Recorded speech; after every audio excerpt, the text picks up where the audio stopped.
তোৰ মোকদ্দমা তুই একাই সালাস হে মহাকাৰিণী উগ্ৰ কেনৰ কৰা সালাস হে কাল তুমকে দুঃখঙ্কৰ জন্ম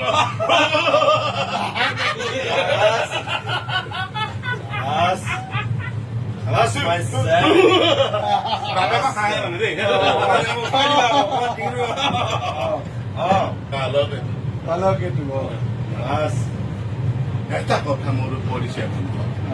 মোৰ ভকৰি দৈব মোৰ মৃত্যু উগ্ৰসেনৰ লগত কৰিব লাগিব বিবাহ কৰা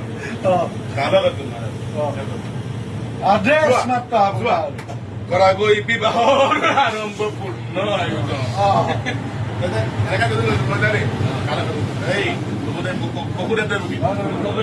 কোনেৰ মূৰ্খ বংশ যি বসুদৈবকী তোৰ কৈলি বিবাহ সম্পৰণ সেই বসুদৈবকীৰ অষ্টম জাত সন্তানে হেনো তোৰ কৰিব নি